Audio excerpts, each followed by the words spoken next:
অয়নি, কথাটা শোনার পর তুই রাগ করবি না, কিন্তু কথাটা না বললেও হবে না। আমি বুঝতে পারছিলাম না আভা এভাবে কথাগুলো কেন বলছে। কি এমন কথা যেটা শুনে আমি রাগ করতে পারি?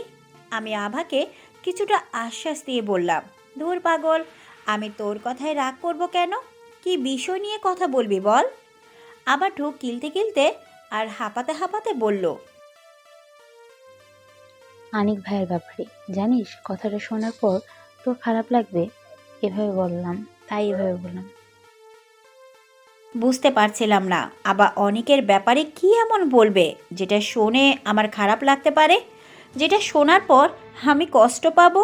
অনেক কি তাহলে অন্য কোনো মেয়ের সাথে রিলেশনে গেছে নাকি, নাকি অন্য কিছু? মাথায় কাজ করছিল না কিছু, তাই আভাকে সম্পূর্ণ অভয় দিয়ে বললাম, তুই বল আভা, আমার কোনো সমস্যা নাই, আমি কষ্ট পাবো না। অনেক কি অন্য কোনো মেয়ের সাথে রিলেশনে গেছে? আরে অয়নি, এরকম কিছু না। কিছুটা অবাক আর বিরক্ত হয়ে বললাম, তাহলে কি? অয়নি, মনে আছে আমি তোকে বলেছিলাম না, আমার রুমে ওই দিন একটা ছেলে দেখে আসছিল, যে সাপ রূপে ধারণ করে আমাকে কামড়ে দিয়েছিল। আজকে ছেলেকে দেখেছি। কিভাবে দেখেছিস? তুই তো বলেছিলি ছেলেটা পেছনে ফেরা ছিল, তাহলে কিভাবে চিনলি? হ্যাঁ, সত্যি, ছেলেটার পেছনে ফিরেছিল, কিন্তু ছেলেটা যে শার্ট পরেছিল তা আমি খেয়াল করেছিলাম।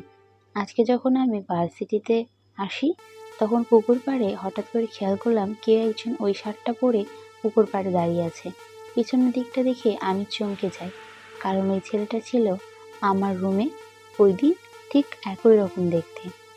তা বুঝলাম, ছেলেটার মুখ কি আজকেও দেখতে পারিসনি? আভা আমার প্রশ্নটা শুনে একটু চুপ হয়ে গেল। আমি আভাকে ধাক্কা দিয়ে বললাম, কি রে আভা, কি হয়েছে? কথা বলছিস না যে? কথা বলছিস না যে? আবার নিরাশ কণ্ঠে উত্তর দিল, হ্যাঁ, দেখেছি তো। তাহলে বল ছেলেটাকে, আমরা কি চিনি? আবার এবারও বিক্ষুব্ধ মনে উত্তর দিল, হুম, ছেলেটা অনেক ভাইয়া। আমার কথাটা শুনে আমি বেশ চমকে গেলাম, কারণ অনেক আবার সাপ হবে কেন? আর এসব রূপকথার গল্পে আর এসব রূপকথার গল্পে ভালো মানায়, বাস্তবে না। কারণ মানুষের পক্ষে সাপ হওয়া সম্ভব না। আমি আভাকে একটু শান্ত স্বরে জবাব দিলাম, আভা, তুই যা বলছিস সেটা তো বাস্তবে সম্ভব না। মানুষের পক্ষে সাপ হওয়া আর সাপের পক্ষে মানুষ হওয়া, এগুলো রূপকথার গল্পে মানায়, বাস্তবে না। হয়তো মনের ভ্রমে এমন বলছিস, হয়তো সাপে কাটার পর তুই কোনো স্বপ্ন দেখেছিলি আর সেটাকেই তোর সত্যি মনে হচ্ছে। আর অনেককে সব সময় দেখিস তো, তাই অনেককে তোর মনে হচ্ছে সে লোকটা অনেক, তাই অনেককে তোর মনে হচ্ছে সে লোকটাই অনেক। আভা খুব সিরিয়াস একটা মোড নিয়ে আমাকে উত্তর দিল, বিশ্বাস কর অয়নি, আমি একটা কথাও ভুল বলছি না। সত্যি আমি ওই দিন দেখেছিলাম একটা মানুষকে সাপ হতে।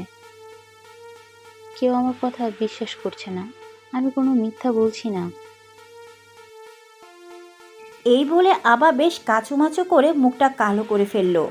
বোঝাই যাচ্ছিল আভা কোনো মিথ্যে বলছে না। ঠিক এই মুহূর্তে কেউ একজন আমাকে পেছন থেকে ডাকলো। আমি খেয়াল করলাম আশা ডাকছে আর আমাকে দেখে বলল, কিরে, কখন থেকে কি পড়ছিস? কার ডায়েরি এটা? আমি ডায়েরিটা লুকিয়ে আমার বন্ধুকে উত্তর দিলাম, তেমন কিছু না, কি বলবি বল। কিছু তো একটা লুকাচ্ছিস, বল কার ডায়েরি এটা?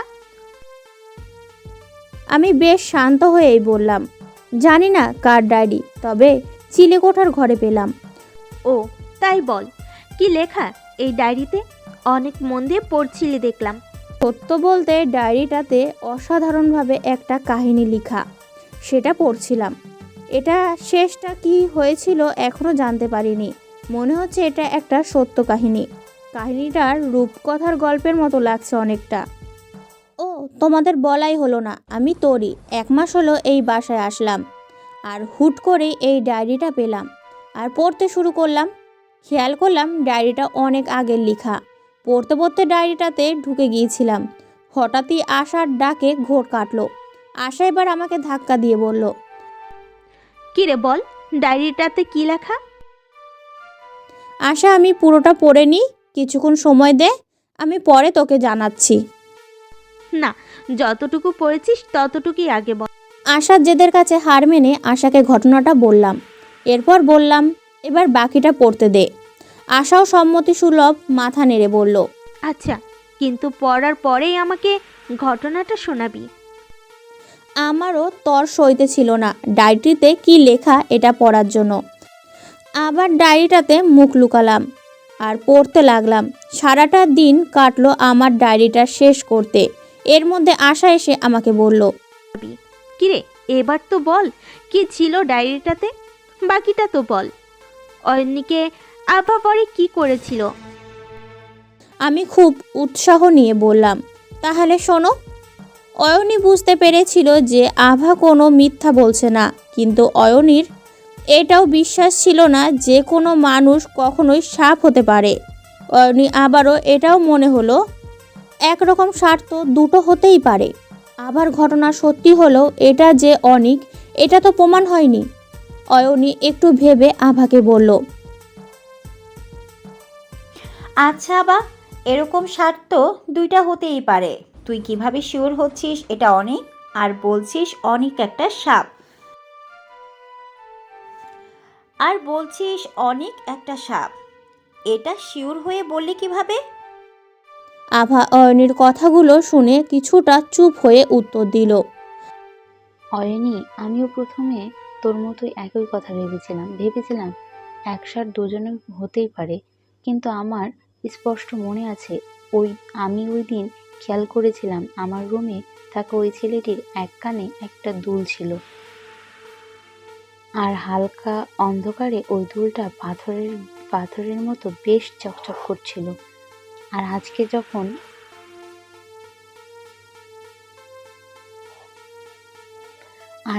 যখন আমি অনিক ভাইকে দেখলাম, তখন দেখলাম অনিক ভাইয়ের কানেও সেই দুলটা, আর সূর্যের আলোয় রোশনিতে সেটাও চিকচিক করছে। তখনই আমি শিওর হলাম আমার রুমে যে ছেলেটি ছিল সে ছেলেটা আর কেউ নয়, অনিক ভাইয়া। আভার কথা শুনে অয়নির মাথাটা বেশ ঘোরাতে লাগলো, কারণ অনিককে কখনোই অয়নি ওইভাবে ভেবে দেখেনি।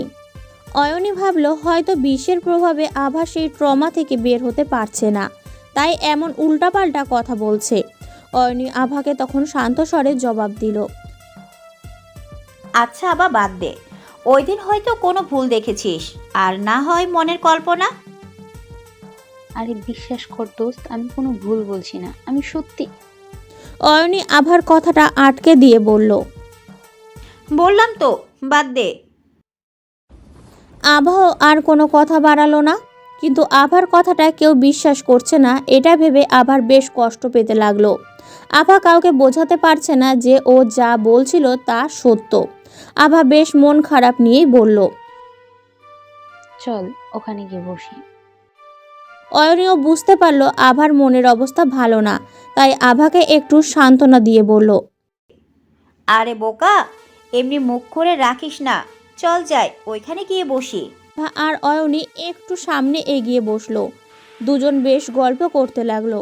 হঠাৎই আভার পেছন ফিরে দেখলো অনিক আসছে। অনিকের দিকে তাকাতেই খেয়াল করলো অনিক একবার সাপ আর একবার মানুষ রূপ নিচ্ছে, আর আভার দিকে তেড়ে আসছে। আভা অয়নিকে ডাক দিয়ে ভয়াত্মক গলায় বলল, অয়নি দেখ, অনেক ভাইয়ের সাপ হয়ে গেছে। আমার কথা তো তোর বিশ্বাসই হচ্ছিল না, এখন নিজের চোখে দেখ। হুট করে আভার এরকম কথা শুনে অয়নি চমকে গিয়ে পেছনে ফিরে দেখলো। কোনো সাপই আসছে না, অনিক আসছে শুধু। আর এইদিকে আভা খেয়াল করলো অনিক তার দিকে সাপ হয়ে তেড়ে আসছে। অয়নি আভাকে ধাক্কা দিয়ে বলল, কি রে আবা, অনেক তো ঠিকই আছে, সাপ কোথায় দেখলি তুই? আভা ভয়াত্মক গলায় চোখ বন্ধ করে বলতে লাগলো, অয়নি, তুই দেখছিস না কেন? এই তো সাপটা তেড়ে আসছে আমার দিকে। অয়নি বেশ ভালোই বুঝতে পারছিল আভার মাথাটা গেছে এবার, ওইদিকে ট্রমা থেকে এখনো বের হতে পারছে না। তাই আভাকে বেশ শান্ত স্বরে ধাক্কা দিয়ে বুঝিয়ে বলল, আভা, তুই চোখটা খোল আগে, আর দেখ, এই যে অনেক বসে আছে, এখানে কোনো সাপ নেই। তুই আগে চোখটা খোল তো, তুই আগে চোখটা তো খোল, তুই আগে চোখটা তো খোল। তোর মাথা থেকে সে সাপের ভূত নামেনি এখনো, তাই এমন করছিস। চোখ খুলে দেখ, এখানে অনেক আর আমি ছাড়া কেউ নেই, এখানে কোনো সাপ নেই। আভা বেশ রাগ হয়ে বলতে লাগলো। জানতাম অয়নি এমনই বলবি, কিন্তু আমি সত্যি বলছি আমাকে কেন বিশ্বাস করছিস না বুঝছি না আমি।